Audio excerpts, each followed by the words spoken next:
Good morning all of you. आप देख रहे हैं हमारा चैनल मैथ्स प्ले विथ अभी सर। स्टूडेंट्स, मैथ्स से जुड़ी और आप लोगों के लिए इंपॉर्टेंट बातें इस चैनल पर सिखाई जाती हैं।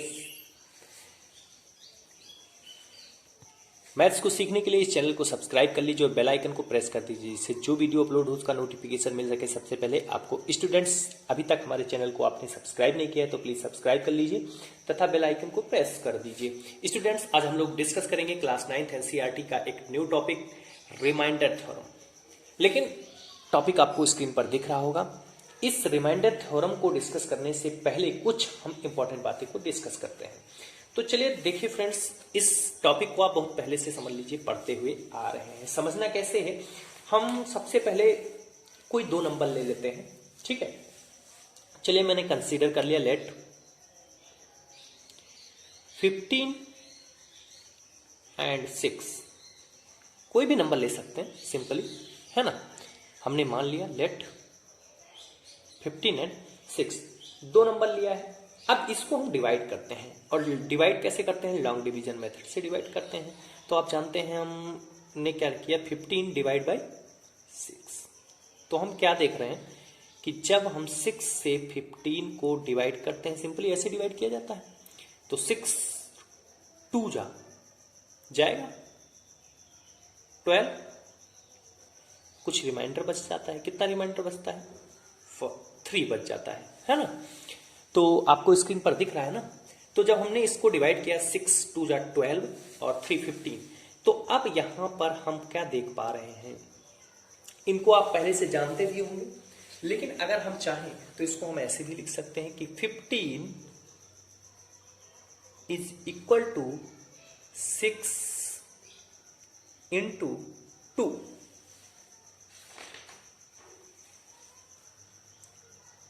प्लस 3, है ना। तो इस 15 को हम क्या बोलते हैं, इस 15 को हम बोलते हैं डिविडेंड। क्या बोलते हैं, इसे आप पहले से जानते भी होंगे, डिविडेंड बोलते हैं। और इस 6 को क्या बोलते हैं, इस 6 को हम बोलते हैं डिवाइजर, डिवाइजर।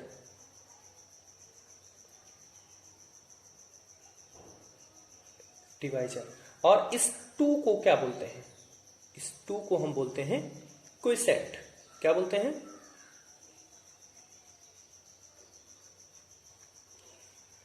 और जो ये बचा 3, इसको हम क्या बोल देते हैं, इसको हम बोलते हैं रिमाइंडर। बोलते हैं कि नहीं बोलते हैं, आप इसको पहले से सीखे हैं, जानते भी होंगे। देखिए, जिस नंबर को हम डिवाइड करते हैं उसे हम डिविडेंड बोलते हैं। जिस नंबर से हम डिवाइड करते हैं, हमने 6 से डिवाइड किया था इसलिए इसको हम डिवाइजर बोलते हैं, ठीक है। और जब डिवाइड करने के बाद जितनी टाइम्स जाता है, जैसे ये 2 टाइम्स गया, 3 टाइम्स गया, इसको हम क्या बोलते हैं, क्वोशिएंट बोलते हैं। और जो लास्ट में रिमाइंडर बचता है उसको हम, जो लास्ट में बच जाता है उसको हम क्या बोल देते हैं, रिमाइंडर बोलते हैं। तो ये बात आपको समझ में आई होगी, लेकिन हमको ये सिंपली अभी तक हम लोग पढ़ते आए हैं। आज हम लोग बात कर, किसी भी पॉलिनोमियल को अगर किसी दूसरे पॉलिनोमियल के साथ डिवाइड किया जाए तो वो कैसे डिवाइड होता है, उसका रिमाइंडर कैसे आता है, उसका क्वोशिएंट कैसे आता है, और क्या रिलेशन पाया जाता है, इसको हम पहले थोड़ा समझ लेते हैं। तो चलिए समझते हैं इसे। तो चलिए दो पॉलिनोमियल ले लेते हैं। हमने दो पॉलिनोमियल ले लिया। पहला पॉलिनोमियल हमने लिया late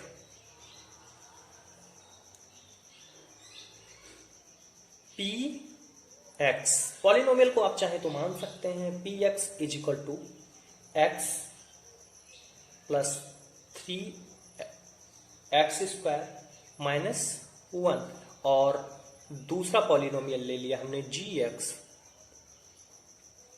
is equal to 1 plus X, है ना।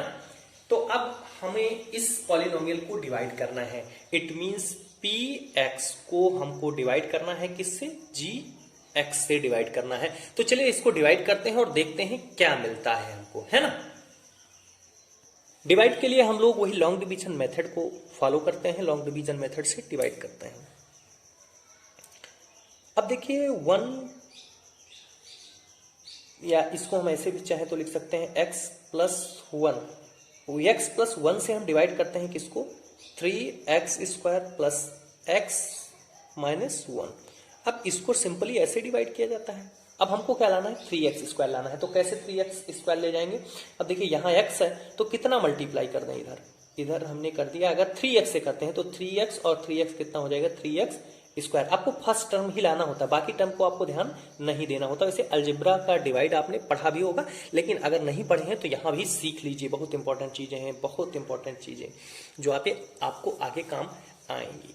3x से हम इसको डिवाइड करते हैं तो 3x, 3 बन जा 3 जाएगा, कांस्टेंट को कांस्टेंट के साथ जो इसके साथ होता है, और ये 3x से मल्टीप्लाई किया 3x² हो गया।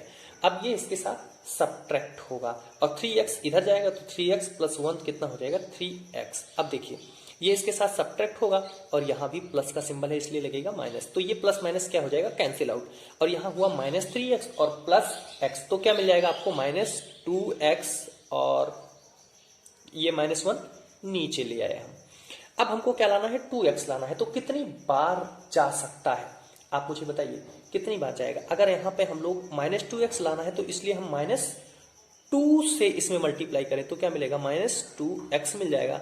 और इधर से हम मल्टीप्लाई करते हैं तो कितना हो जाएगा, 2 × -2 हो जाएगा। अब देखिए ये माइनस है तो ये प्लस हो जाएगा और ये भी प्लस हो जाएगा। अब ये इसके साथ कैंसिल आउट होगा और +2 में से माइनस को करेंगे तो ये सब्ट्रैक्ट हो जाएगा। मीन्स अगर हम देखें तो हमें ये पता चला कि यहां पर डिवाइड करने के बाद ये हमको क्या मिल गया, रिमाइंडर मिल गया। क्या मिल गया, रिमाइंडर, क्योंकि ये बच गया। अब इसको हम डिवाइड नहीं कर सकते तो ये हमारा क्या हो गया, रिमाइंडर हो गया। और जिस टर्म्स को हमने डिवाइड किया था, ये वाला टर्म्स, इसको हम क्या बोलते हैं, क्विसेंट, सॉरी इसको हम क्या बोलते थे, डिविडेंड बोलते थे। क्या बोलते थे, डिविडेंड बोलते थे। और जिससे हम डिवाइड करते थे इसको हम क्या बोलते थे, डिवाइजर बोलते थे। और ये हमारा क्या हो जाता था, क्विसेंट हो जाता था। अच्छा, अगर आप इसको लिखना चाहते हैं तो सिंपल वे में आप इसको भी, जैसे हमने इसको लिखा था ना, इधर ये आपको स्क्रीन पर दिख रहा होगा ना, जैसे मैंने इसको अलजेब्रा को छोड़ करके जो अंक था, जो नंबर था, उसको हमने लिख लिया था, सेम प्रोसेस में आप इसको भी लिख सकते हैं, 3x² + x - 1। अब इसको किस टर्म्स में लिख पाएंगे, इसको आप लिखना चाहें तो x - 1, ऐसे x + 1 था ना, तो पहले मैंने वो टर्म्स लिखा, फिर जिससे हमने डिवाइड किया था वो लिख लिया। आप चाहें तो डॉट करके उस टर्म्स को लिख सकते हैं जो आया है और बचा हुआ रिमाइंडर 1। तो इस टर्म्स को हम क्या बोलेंगे, इसको हम लोग सिंपली क्या बोलते हैं, डिविडेंड बोलते हैं। सेम जैसे मैंने उसको किया था, इसको हम क्या बोलते हैं, डिविडेंड बोलते हैं।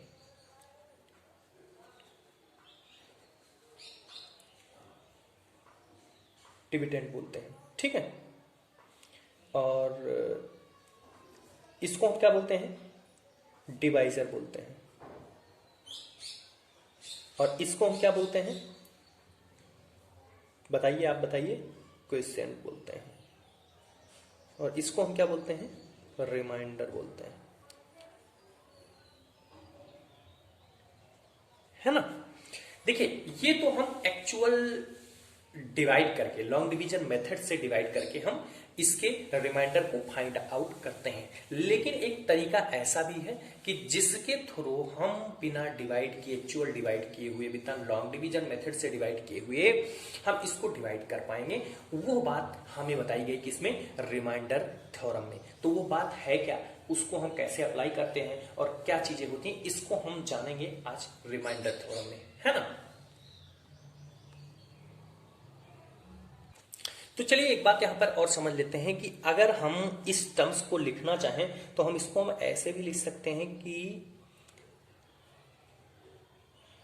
Dividend is equal to divisor into quotient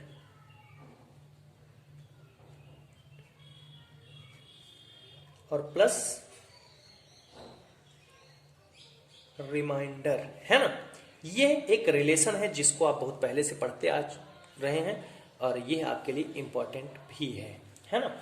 अगर हम मान लेते हैं कि हमारे पास 2 पॉलिनोमियल्स हैं, ठीक है। एक बात ध्यान रखिएगा कि अगर कोई भी टर्म्स पॉलिनोमियल में है तो पॉलिनोमियल में ही उसका क्वोशिएंट आएगा, पॉलिनोमियल में ही उसका रिमाइंडर आएगा, है ना।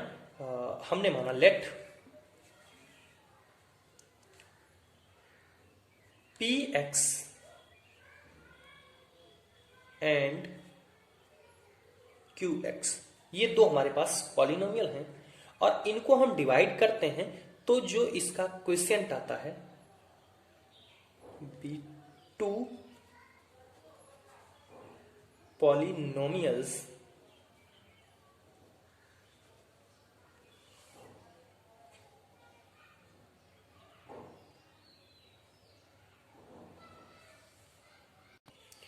when we divide by px divide by qx, जब हम px से qx को डिवाइड करते हैं तो मान लेते हैं कि हमारे पास जो क्वोशिएंट आता है वो क्या है, gx है। क्या है, gx है। आप कोई भी ले सकते हैं और जो रिमाइंडर बचता है वो क्या बचता है, rx। चलो rx ही मान लेते हैं, rx है। हमने एक px दूसरा qx, दो पॉलिनोमियल लिया जिसको मैंने डिवाइड किया, है ना। अब जो क्वोशिएंट आया वो क्या आया, gx आया, और जो रिमाइंडर आया वो क्या आया, rx आया। तो इसको भी अगर हम लिखना चाहें तो किस फॉर्म में लिख सकते हैं, देखिए जिसको हम डिवाइड करते हैं डिविडेंड बोलते हैं, मीन्स ये हो गया px इज इक्वल टू, जिससे डिवाइड करते हैं उसको हम डिवाइडर बोलते हैं, qx इनटू gx और प्लस rx। मतलब ये भी एक पॉलिनोमियल का फॉर्म ही होगा। होगा कि नहीं होगा, अभी आपने देखा है ना।